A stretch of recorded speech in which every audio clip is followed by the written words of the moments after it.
Hello વિદ્યાર્થીઓ, હવે આપણે આજે નામાના મૂળ તત્વોમાં નવા ચેપ્ટરથી શરૂઆત કરી. પહેલું ચેપ્ટર જોરદાર પતી ગયું. આપણા ખાતામાં 4 માર્ક આવી ગયા.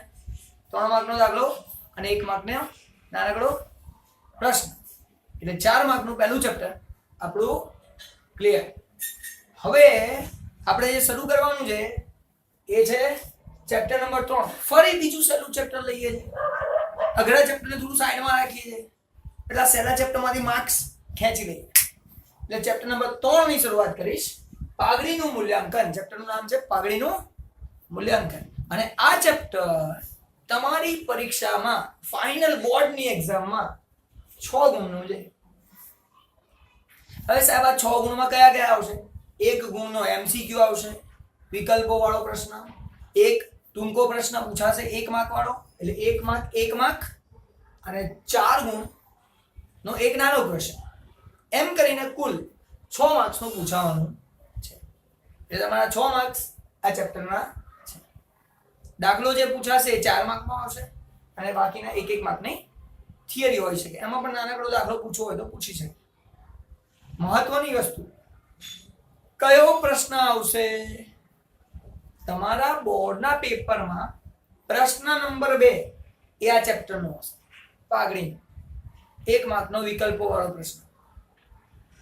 11 નંબરનો પ્રશ્ન, પ્રશ્ન નંબર 11 એ 11 નંબરનો પ્રશ્ન ટૂંકો ક્વેશ્ચન, વિભાગ બી માં પહેલો 1 માર્કનો પ્રશ્ન આવશે.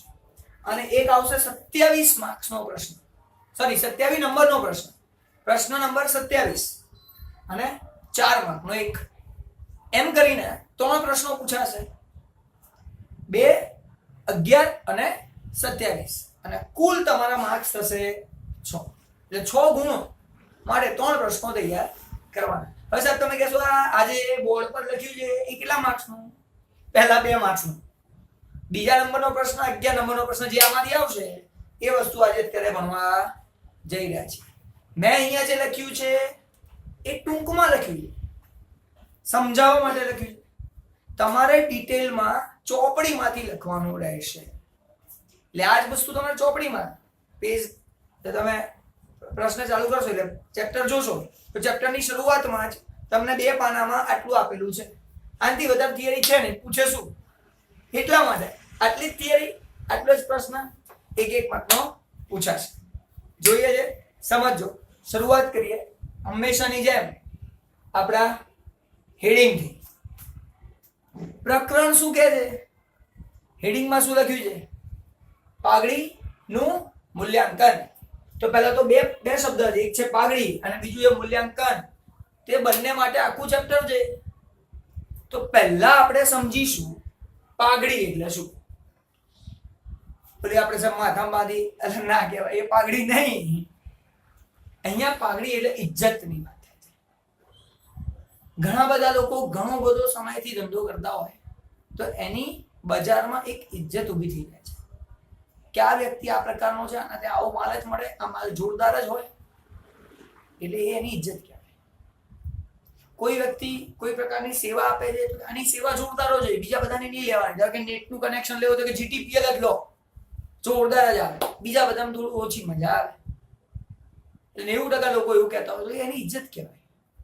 તો એવી રીતે આપણે પાઘડીનો અર્થ સમજીએ. એ ચોપડીમાં આપેલું જ છે, આપણે હું મારું નવું કશું કરાવતો નથી. એકાઉન્ટની અંદર કોઈ નોટ ના હોય, નોંધો ના હોય, મારી નોટ્સ ના બનાવવાની. ચોપડીમાં આપી છે એ જ નોંધની જેમ જ આપેલું છે. આપણું કશું નવું નાખવાનું નથી. જોઈએ છે, સમજ. તો અર્થની વાત કરું છું તો પહેલા સાદો અર્થ આપેલો છે. પાઘડી એટલે શું? તો કે અદ્રશ્ય મિલકત. તમે યાદ કરો 11મું ધોરણ. પાઘડી, પેટન્ટ, ટ્રેડમાર્ક, કોપીરાઇટ, સોફ્ટવેર, આ બધી અદ્રશ્ય મિલકતો દેખાતી નથી, અડી શકાતી નથી, પણ મિલકત છે. શીખ્યા હતા 11મું. એની ડિટેલ આપવાની કોઈ જરૂર છે નહીં.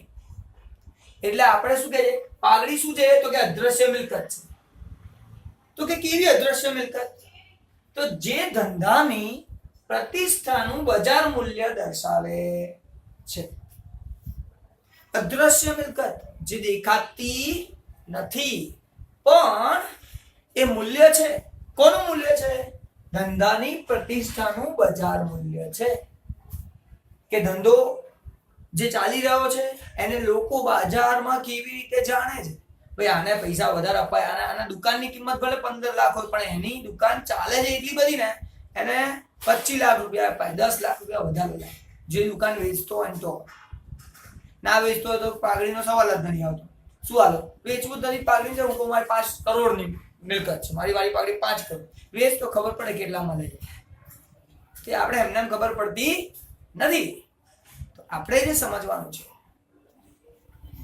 ધંધાની પ્રતિષ્ઠાનું બજાર મૂલ્ય અને જે અદ્રશ્ય મિલકત છે. તો આ એક ટૂંકમાં તમને સામાન્ય વ્યાખ્યા આપેલી છે કે પાઘડી એ ધંધાની પ્રતિષ્ઠાનું બજાર મૂલ્ય દર્શાવતી અદ્રશ્ય મિલકત છે. તો પાઘડી એ અદ્રશ્ય મિલકત છે એવું બતાવવા માંગે છે અને ધંધાની પ્રતિષ્ઠાની બજારનું મૂલ્ય દર્શાવે છે. તો આ થઈ ગઈ એક વ્યાખ્યા સામાન્ય. બીજી પણ એની નીચે જ આપેલી, એની નીચે જ તરત એમાં વાત કરીએ બજાર મૂલ્ય.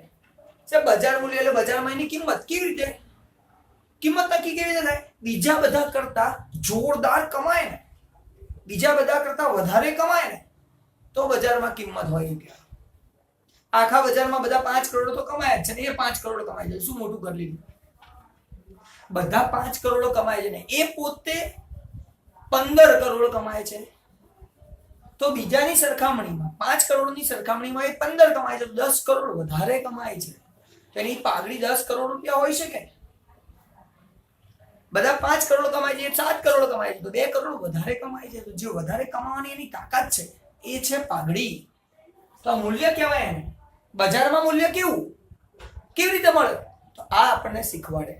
તો જો બીજું એને અર્થ આપ્યો છે, જે અર્થમાં એને આ ઉમેર્યું કે અપેક્ષિત કરતા. અપેક્ષિત એટલે મારી ઈચ્છા હતી એ, મારી આશા હતી એ.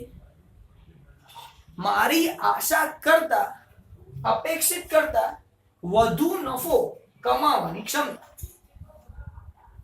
એને કહેવાય પાઘડી.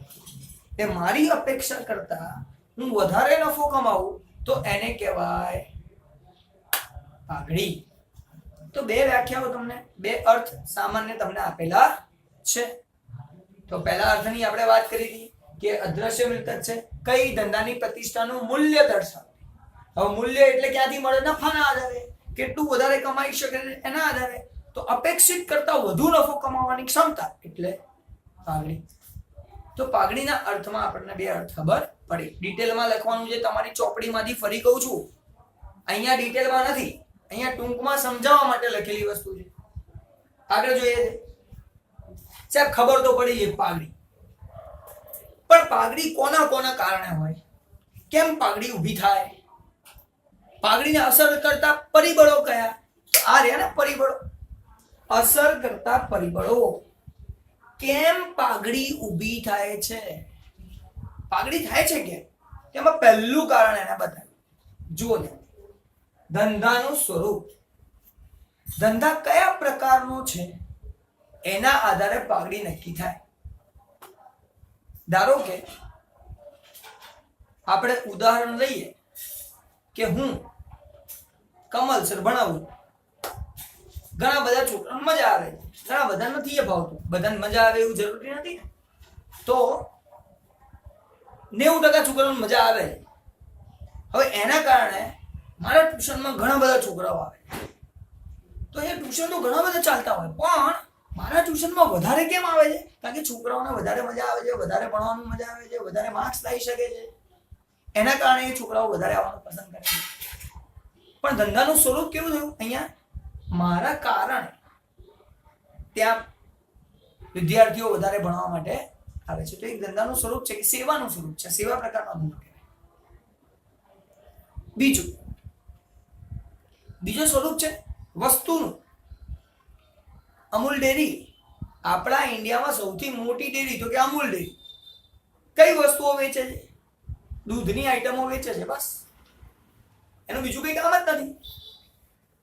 દૂધની આઈટમો વેચવાનું કામ એ અમૂલ ડેરી કરે છે.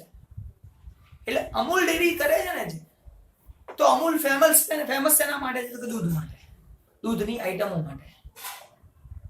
એની કિંમત કોઈ ઓછી કરાવવા જાય છે કે સાહેબ થોડી ઓછી કરજો? ભાવ વધારે દૂધનો તો બીજા દિવસથી એ ભાવ મળે, સીધું બીજા દિવસે સવાર ખબર પડે ભાવ વધી ગયો, ત્યાં સુધી કઈ ખબર પડે નહીં. પણ તો છતાં આપણે એટલા પૈસા ચૂકવવા પડે. સ્વરૂપ એ પ્રકારનું છે. ડેરી આઈટમોનો ધંધો કરી રહ્યો છે, અમુક ખાવા પીવાની આઈટમોનો ધંધો કરતા હોય. દરેકના સ્વરૂપ અલગ અલગ હોય, તો ધંધાનું સ્વરૂપ અસર કરે છે કે કયા પ્રકારનું છે. ડોક્ટરના ત્યાં જાઓ તો તમારા ફેમિલી ડોક્ટરના ત્યાં જાઓ, તમે ત્યાં જ જવાના. એ ધંધાનું સ્વરૂપ છે, એની સેવા છે, તમને એ જે આપે છે એ તમને ગમે છે, અને એટલા માટે એ ધંધાનું સ્વરૂપ અસર કરે છે. પહેલા સ્વરૂપની વાત થઈ, ધંધાનું સ્વરૂપ કયા પ્રકારનો ધંધો કરી રહ્યા. ચોપડીમાં બધું ડિટેલમાં છે, ટેન્શન ના. વાત આવે ધંધાનું સ્થળ, કઈ જગ્યાએ ધંધો કરી રહ્યા. જગ્યાનું પણ એટલું જ મહત્વ છે. ધંધાનું સ્થળ, જગ્યાનું પણ એટલું જ મહત્વ છે. હવે તમે કહેશો સાહેબ જગ્યાનું મહત્વ કેવી રીતે? આપણા સ્કૂલના કેન્ટીનની વાત કરીએ. સ્કૂલની કેન્ટીનમાં રિસેસ પડે એટલે બધા વિદ્યાર્થીઓ એક સાથે કેન્ટીનમાં ખરીદી કરવા જાય. જે પણ વસ્તુઓ જોઈતી હોય બધી જ કેન્ટીનમાંથી મળે. મળે ના મળે? તો એ વ્યક્તિનો ખાલી રિસેસ દરમિયાનનો ધંધો ગણો કેટલો બધો થાય. કેમ થાય છે? સ્કૂલની અંદર એને જગ્યા મળી છે અને સ્કૂલની અંદર એ કમાઈ શકશે. આજ જો સ્કૂલની બહાર કોઈ હોત જગ્યા, તો સ્કૂલમાંથી સ્ટુડન્ટ્સને, વિદ્યાર્થીઓને બહાર જવા માટેની તો પરમિશન છે નહીં, એટલે બહાર જઈને તો કોઈ ખરીદી કરવાનું નથી. તો ત્યાં જે એનો ધંધો થાય એટલો ના થાય જેટલો સ્કૂલની અંદરના કેન્ટીન વાળાનો ધંધો થાય. એટલે સ્થળ બહુ મહત્વનું છે. સ્થળ, ધંધાનું સ્થળ. તો અંદરના કેન્ટીન વાળા વ્યક્તિની પાઘડી હોય, પણ બહારના દુકાન વાળાની પાઘડી હોય ને, એટલી પાઘડી ના હોય જે અંદર હોય. આપણા પરિસ્થિતિ એવી છે માટે, કારણ કે ગામડામાં બીજા કોઈ લોકો આવવા નથી ખરીદી કરવા માટે, અને એટલા માટે આ વસ્તુ ધ્યાન રાખવાની છે. તો ધંધાનું સ્થળ બહુ મહત્વનું છે. પછી વાત આવે છે ધંધાના વર્ષો. સાહેબ કેટલા સમયથી ધંધો કરે છે, કેટલા વર્ષોથી ધંધો કરે છે. આપણે જ્યાં રહીએ છીએ, જે એરિયામાં રહીએ છીએ, એ એરિયામાં કોઈ દુકાન વાળો હોય, કરિયાણાની દુકાન વાળો છે. હવે આખા એરિયામાં કરિયાણાની દુકાન વાળો વર્ષોથી ધંધો કરે છે, ત્યાં એની ગ્રાહકી બરાબર જામેલી છે, જોરદાર ગ્રાહકો રોજ આવે છે, રોજ એના જામેલા ભાઈ, એટલે લોકો ફિક્સ છે કે આવવાના જ છે. હવે એ પરિસ્થિતિની અંદર એને ધંધો કરવા માટે લોકોને શોધવા જવાની જરૂર નથી, અને ભવિષ્યમાં એને એવું થાય કે બસ હવે ધંધો બહુ કરી લીધો, ઘરે આરામ કરીએ, તો એ સમયે શું કરે? એ ધંધો વેચવા કાઢે, અને વેચે ત્યારે દુકાનની કિંમત 25 લાખ હોય. એ કે પણ ના ભાઈ, મારે તો 35 લાખ જોઈએ. કેમ 35 લાખ જોઈએ સાહેબ? જો અહીંયા બધા કસ્ટમર, ગ્રાહકો બધા બાંધેલા છે, ખાલી તમારે અહીં બેસવાનું જ છે.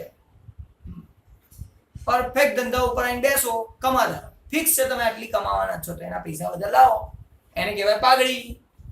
પણ શેના કારણે? ધંધાના વર્ષોના આધારે. વર્ષોથી ત્યાં ધંધો કરે છે એટલે લોકો ત્યાં આવે છે અને ત્યાં ધંધો ચામેલો છે, માટે પાઘડીની રકમ આપવાની થાય છે.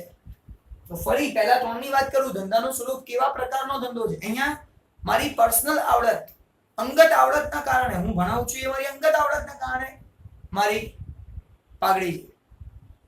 કોઈ વસ્તુના કારણે, અમૂલની વસ્તુના કારણે એની પાઘડી છે. જોરદાર વસ્તુ જ આવે છે એવું માનવામાં આવે છે, માટે લોકો એવું કહે છે, ફેમસ. ધંધાનું સ્થળ કેન્ટીન, અંદર હોય તો પાઘડી હોય, બહાર હોય તો ના હોય. ધંધાના વર્ષો, કેટલા વર્ષોથી ધંધો કરે છે, જામેલો ધંધો છે એટલે પાઘડી હોય. ચોથી વાત કરીએ સાહેબ, ચોથી બજારની સ્થિતિ. બજાર કેવા પ્રકારનું છે? ધારો કે ઇજારાશાહી બજાર હોય, આખા બજારમાં એના સિવાય કોઈ વેચનાર જ ના હોય, એક જ વ્યક્તિ વેચનાર, બાકી બધા ખરીદનાર. એની ઈચ્છા થાય એટલા પૈસા લે, જો માંગ વધી જાય તો ભાવ વધારે દે, કારણ કે એની હરીફાઈમાં કોઈ છે નહીં.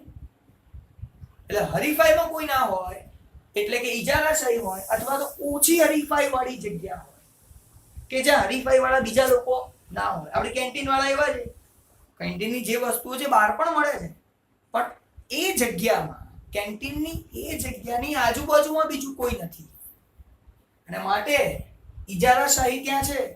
એ ઈચ્છે એટલી વસ્તુઓ ત્યાં વેચી શકે, જેટલા લોકોને જોઈએ બધાને આપી શકે. એટલે એને કહેવાય બજારની સ્થિતિ કઈ જગ્યાએ છે. એના કારણે પાઘડી છે, પાઘડી જોરદાર પાઘડી છે. આગળ વાત કરીએ, સંચાલકોની કાર્યક્ષમતા બહુ જ મહત્વનું જોરદાર વસ્તુ છે. સંચાલકોની કાર્યક્ષમતા એટલે કે જે લોકો મેનેજમેન્ટ કરે છે, સંચાલન કરે છે, એ લોકોની કાર્યક્ષમતા. એક જ સારામાં સારું ઉદાહરણ આપું, આપણી સ્કૂલમાં પ્રજ્ઞેશ સર સ્કૂલ ચલાવી રહ્યા છે, સંચાલન કરી રહ્યા છે, જોરદાર સંચાલન કરે છે, જેથી સ્કૂલ આગળ ને આગળ આગળ ને આગળ આગળ ને આગળ વધે છે. એટલે કે સંચાલન કરવા વાળા વ્યક્તિ, સંચાલકોની કાર્યક્ષમતા, એના કારણે આપણી પાઘડી વધી. જે આપણે ધ્યાન રાખવાનું છે તો આ છે સંચાલકોની કાર્યક્ષમતા. પ્રજ્ઞેશ સર સારામાં સારું ઉદાહરણ. અન્ય ખાસ લાભ. હવે તમે કહેશો સાહેબ અન્ય લાભ એટલે કયા? અન્ય એટલે કેવી રીતે? તો તમે લાયસન્સ, પેટન્ટ, ટ્રેડમાર્ક, આ બધા અન્ય લાભો કહેવાય. પહેલા તો હું પેટર્નની વાત કરું. મારી કાર બનાવવાની કંપની છે અને એક કારની ડિઝાઇન જોરદાર માર્કેટમાં ચાલી ગઈ. હવે બીજી કંપનીને હું બોલે આ ડિઝાઇન તાર જોઈતી હોય તું તો વાપર, બનાય, એના હું પૈસા લઉં. અથવા તો મારો ધંધો જ્યારે વેચું ત્યારે ધંધાની સાથે બધી જ જેટલી પણ પેટર્ન છે એ બધી જતી રહેવાની. તે પેટર્ન પછી એ બનાવશે ને એના કારણે કમાશે, તો આપણે કહીશું ભાઈ આ પેટર્ન મારી માર્કેટમાં જોરદાર ચાલે છે. ધારો કે હીરો હોન્ડા હતું તો એક્ટિવા બહુ ચાલ્યું, તો હીરો હોન્ડા જ્યારે અલગ થયા ને ત્યારે જે એક્ટિવા છે એ એક્ટિવા એક વ્યક્તિએ લીધું તો એને થોડા પૈસા બધાને આપવા પડે.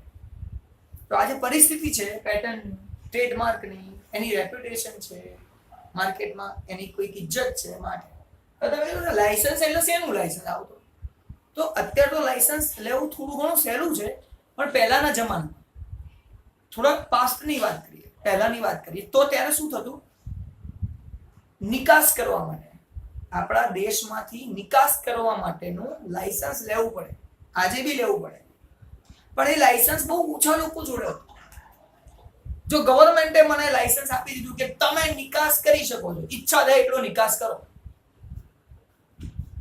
હવે કોઈ બીજો વ્યક્તિ છે જેને નિકાસ કરવું છે પણ એની જોડે લાયસન્સ નથી, મારી જોડે લાયસન્સ છે.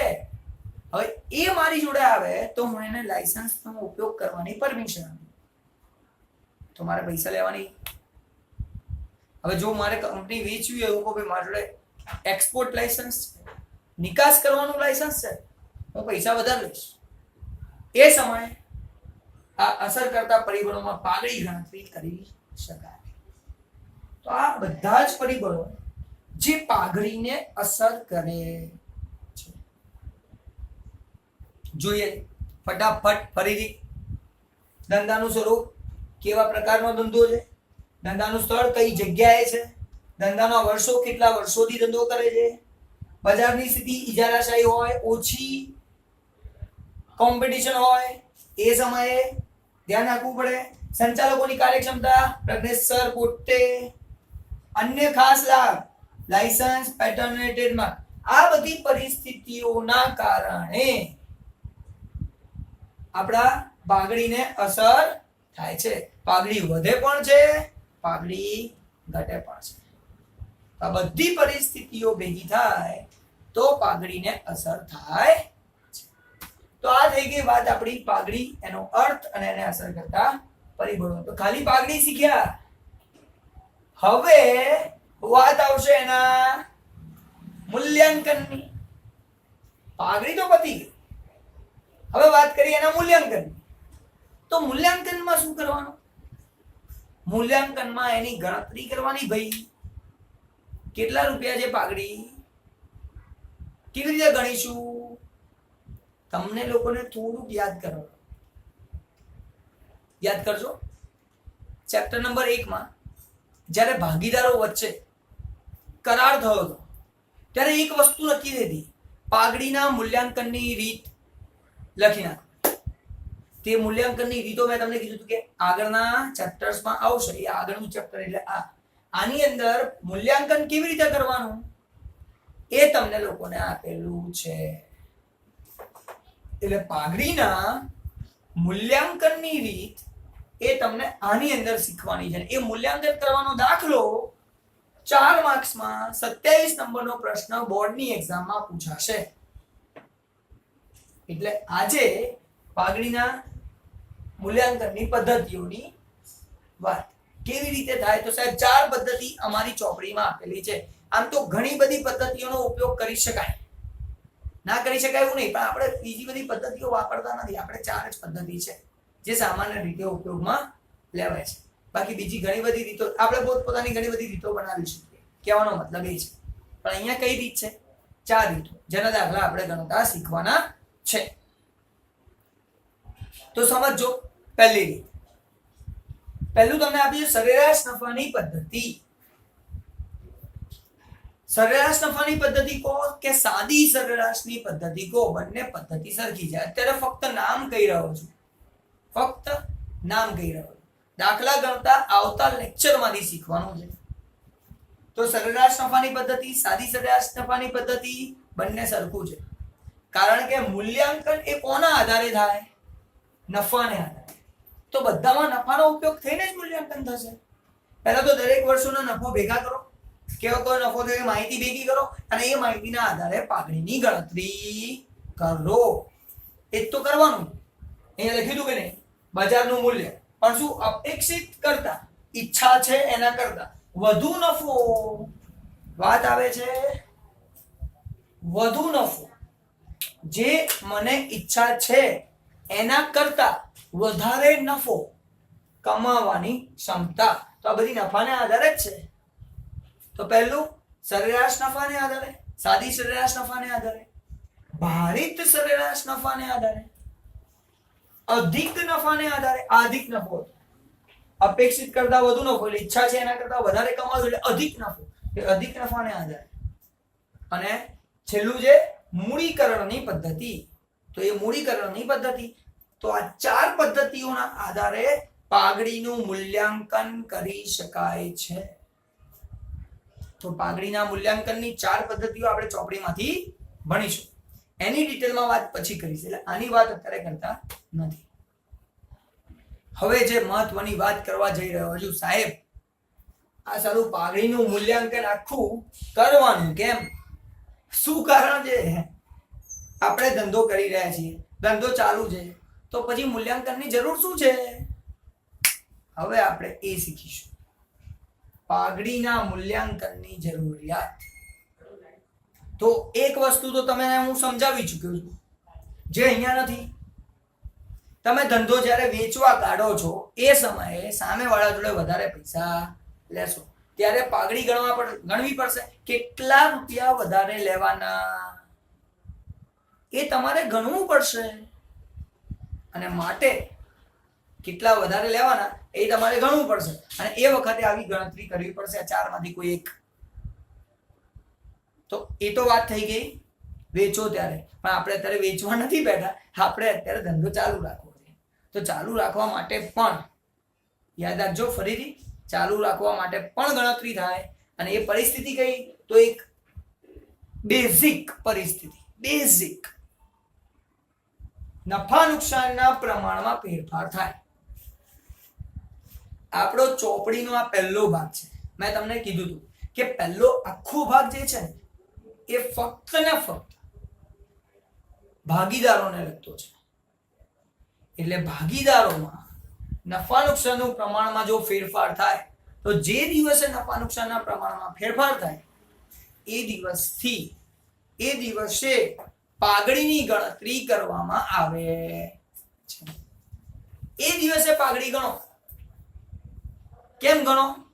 કારણ કે એ લોકો જ્યારથી નફા નુકસાનનું પ્રમાણ બદલશે ત્યારથી એની પહેલા જે કમાયું, એની પહેલા જે બધું ઊભું કર્યું, તો એની પાઘડી ગણવી બહુ ફરજિયાત થઈ જાય છે. અને માટે એ વખતે આપણે પાઘડીની ગણતરી કરવી પડે. તો પહેલું નફા નુકસાનનું પ્રમાણ ફેરફાર થાય. હવે ફેરફાર થવાના ઘણા બધા કારણો હોય છે. એમાં હું પહેલું કારણ તમને કહી દઉં. સામાન્ય રીતે શું કારણ હોઈ શકે? પહેલા ધ્યાનથી સમજો. 3 ભાગીદારોએ નક્કી તો કર્યું હતું કે સરખા પ્રમાણમાં વહેંચીશું, પણ આખું વર્ષ પત્યું કે 2 4 5 વર્ષ થયા એટલે ખબર પડી કે અમુક ભાગીદાર કામ નથી કરતો, અમુક ભાગીદાર વધારે કામ કરે છે, તો નફા નુકસાનમાં ફેરફાર કરવો પડે. અમુક ભાગીદાર કહે છે બસ હવે હું થાકી ગયો, મારે કામ નથી કરવું, તમે તાર નફો વધારે લેજો, મને આરામ કરવા, તો પણ નફા નુકસાનમાં ફેરફાર કરવો પડે. અમુક વખત ભાગીદાર ઇન શોર્ટ ભાગીદારીમાં ફેરફાર થાય, ભાગીદારના નફા નુકસાનના પ્રમાણમાં કોઈ પણ કારણસર ફેરફાર થાય તો પાઘડીની ગણતરી થાય. એના પછીના 3 કારણો આપ્યા છે. હવે ખરેખર આ 3 કારણો જે છે ને આની અંદર પણ છેલ્લે બદલાય છે તો નફા નુકસાનનું પ્રમાણ જ બદલાય છે, તો નફા નુકસાનનું પ્રમાણ જ. અને કેમ બદલાય છે સમજવાની કોશિશ કરજો. સાહેબ પ્રવેશ થાય, કોઈ ભાગીદાર ધંધામાં આવ્યો, નવો ભાગીદારનો પ્રવેશ થયો, તો સિમ્પલ છે. પહેલા ધારો કે 2 ભાગીદાર હતા, હવે 3 ભાગીદાર છે, તો નફો 3 માં વહેંચાશે, તો નફા નુકસાનનું પ્રમાણ બદલાય જ. અને નફા નુકસાનનું પ્રમાણ બદલાય એટલે પાઘડીની ગણતરી થાય. એવી જ રીતે સાહેબ નિવૃત્તિ થાય, ધંધામાંથી ભાગીદાર જાય તો બી ખબર પડે કારણ કે 3 ભાગીદાર હતા ને એક જતો રહ્યો, તો હવે 2 માં જ વહેંચવાના છે, તો નફા નુકસાનનું પ્રમાણ બદલાય, અને બદલાય એટલે પાઘડીની ગણતરી થાય. હવે કોઈ મૃત્યુ પામે ગયો મૃત્યુ પામે, હવે એ તો ગયો, નિવૃત્ત જ થયો, એટલે નફા નુકસાનનું પ્રમાણ બદલાય. નફા નુકસાનનું પ્રમાણ બદલાય એટલે ભાગીદારીની ગણતરી થાય. એટલે ટૂંકમાં આ બધું એક જ છે. નફા નુકસાનનું પ્રમાણમાં ફેરફાર થાય એટલે ભાગીદારીમાં પાઘડીની ગણતરી થાય. અને આ બધા ચેપ્ટર આપણે ભણવાના છે પાછા. એક ચેપ્ટરનું નામ છે આ નફા નુકસાનનું પ્રમાણમાં ફેરફાર થાય ને એટલે પુનઃ મૂલ્યાંકન કહેવાય. તો કે નફા નુકસાનમાં પુનઃ મૂલ્યાંકન થતું. ફરીથી ગણતરીઓ થાય જ્યારે ફેરફાર થાય ત્યારે, એટલે એને કહેવાય ભાગીદારી પેઢીનું પુનર્ગઠન. અને પુનર્ગઠન થાય એટલે બધાનું પુનઃ મૂલ્યાંકન થાય, એટલે પાઘડી એ ગણાય, મિલકતોની કિંમત એ ગણાય. તો આ ચેપ્ટર ભણવાનું છે. પછી પ્રવેશ નામનું ચેપ્ટર ભણવાનું છે, નિવૃત્તિ નામનું ચેપ્ટર ભણવાનું છે. નિવૃત્તિ મૃત્યુ બધું હરખું. અને છેલ્લે કંપનીમાં રૂપાંતર એટલે કે કંપની પહેલા તો ભાગીદારી પેઢીનું વિસર્જન થઈ જાય, બસ બંધ થઈ જાય. બંધ નહીં કરવાની, પેઢીને કંપની બનાવવાની. હવે મોટી કંપની બનશે એટલા માટે કંપનીમાં રૂપાંતર થાય ત્યારે પણ શું થાય? પાઘડીની ગણતરી થાય. અને છેલ્લું સંયોજન ભેગા થાય, 2 પેઢીઓ ભેગી થઈ ત્યારે પણ પાઘડીની ગણતરી થાય. તો પાઘડીની ગણતરીની જરૂરિયાત કેમ ઊભી થાય? જ્યારે નફા નુકસાનમાં ફેરફાર થાય. તો નફા નુકસાનમાં ફેરફારના ઘણા બધા કારણો ચોપડીમાં આપેલા છે, બહુ હાર્ડ નથી, ઈઝી છે, ખબર પડી જાય એવા છે, એટલે એની ચર્ચા બહુ કરવી નથી. તમારે સારી નોટ બનાવવાની છે, નોટ્સ લખવાની છે. શેમાંથી? ચોપડીમાંથી. તો અહીંયા તમારા પ્રશ્ન નંબર 2 અને 11 જે એક્ઝામમાં પૂછાશે એને લગતી બધી માહિતી આવી. આવતા લેક્ચરની અંદર એટલે આવતા લેક્ચર થી જે આપણે ચર્ચા કરવાની છે, ચર્ચા ફક્ત આ 4 પોઈન્ટ્સ ની કરવાની. પદ્ધતિઓ, આ 4 પદ્ધતિઓમાં ગણતરી કેવી રીતે થાય એટલે મળીએ છે. આ બધું તૈયાર કરી નાખજો. ફક્ત 2 માર્ક છે, પણ તમને લોકોને ટાર્ગેટની ખબર છે. Thank you very much. મળીએ આવતા લેક્ચરમાં દાખલાઓ સાથે, 4 પદ્ધતિઓ સાથે. બાય.